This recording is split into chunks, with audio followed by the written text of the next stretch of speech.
ब्राह्मण आए हैं, ब्राह्मणों ने जात कर्म इत्यादि किया, फिर नामकरण किया है। गौपुत्र का नाम रखा गया है गौकर्ण, क्योंकि इस बच्चे का पूरा शरीर मनुष्य का है।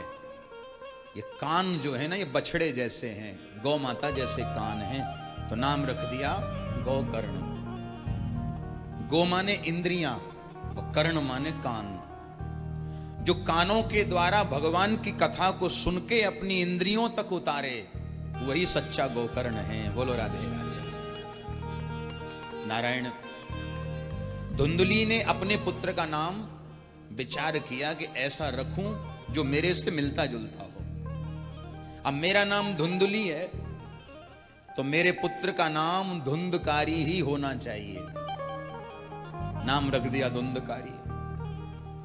अब यथा नाम तथो गुणः, जैसा नाम वैसा काम। भागवत में वर्णन आता है कि गोकर्ण पंडितो ज्ञानी धुंधकारी महाखलः। गोकर्ण जी विद्वान हुए, धुंधकारी महामूर्ख हुआ। धुंधकारी उत्पात करने लगा, उद्दंडता करने लगा। लोगों ने आके आत्मदेव से शिकायत करी, भैया तेरी संतान ने तो हमारी नाक में दम कर रखा है, जीना आराम कर दिया हमारा। क्या हुआ? बोले वो बड़ी उद्दंडता करता है, इससे तो तुम निसंतान ही अच्छे थे, तुम्हारी संतान ने परेशान कर दिया हम लोगों को। अब ध्यान से सुनना, बेचारे आत्मदेव जी सुन सुन के परेशान हो गए, मायूस होके बैठ गए, उदास होके बैठ गए।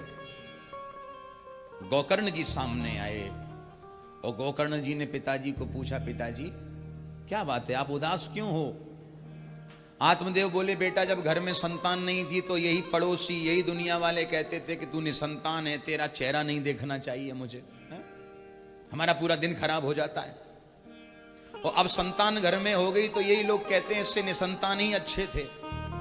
बेटा क्या करें, कुछ समझ में नहीं आता। गोकर्ण जी बोले, पिताजी यही तो समाज है, संसार है। अच्छा एक बात सुनना, समाज बड़ा विचित्र होता है। जैसे कोई आदमी अभी रास्ते में जा रहा हो ना, और थोड़ा सीना तान के चल रहा हो, ऐसे सीना तान के, तो आप देखना हर रास्ते के कॉर्नर पे दो चार फालतू लोग होते ना, निकम्मे लोग, जिन्हें कोई काम नहीं होता, बैठे मिलेंगे तुम्हें। कहीं भी जाओ, दुनिया के किसी भी शहर में जाओ, दो चार निकम्मे हर जगह मिलते हैं। बोलो राधे राधे।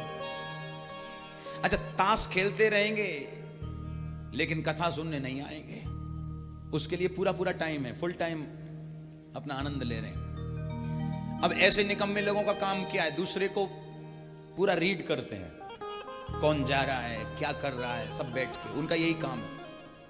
अब जैसे कोई आदमी सीना तान के चल रहा हो, तो जो चार लोग बैठे होते हैं ना, वो कहते हैं आपस में, देखो 4 पैसे क्या कमा लिए, आसमान में उड़ रहा है।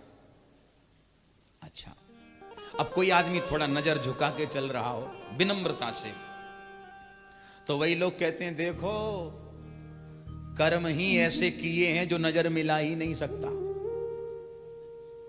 अच्छा अब कोई आदमी थोड़ा नजर घुमा के चल रहा हो, ऐसे ऐसे देख के चल रहा हो, तो वही लोग कहते हैं, अरे राम राम राम, कितना विचित्र आदमी है, इसकी तो नजर एक जगह टिकती ही नहीं है, कभी इधर देखता है कभी उधर देखता है। अच्छा एक बात बताओ, नजर उठा के चले तो लोगों को परेशानी, नजर झुका के चले तो परेशानी, नजर घुमा के चले तो परेशानी, अब मर जाए क्या? ये समाज है, ये संसार है। इसलिए पिताजी ये दुनिया के झमेले को छोड़ो, दुनिया के झमेले में कोई लाभ नहीं है। ऐसा ज्ञान उपदेश किया श्री गोकर्ण जी ने आत्मदेव जी को, और गोकर्ण जी कहते हैं, देहे स्तिमांस रुधिरे भीमतिम त्यजत्वम जाया सुतादिषु सदा ममतां विमुञ्च पश्यानिशं जगदिदं क्षणभङ्गनिष्ठं वैराग्यरागरसिको भव भक्तिनिष्ठः। पिताजी जो हम देह का अभिमान करके बैठे हैं, ये देहाभिमान त्यागो।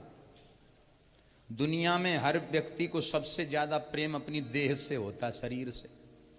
शरीर सही रहे, और शरीर सही रखने के लिए क्या क्या नहीं करते बताओ।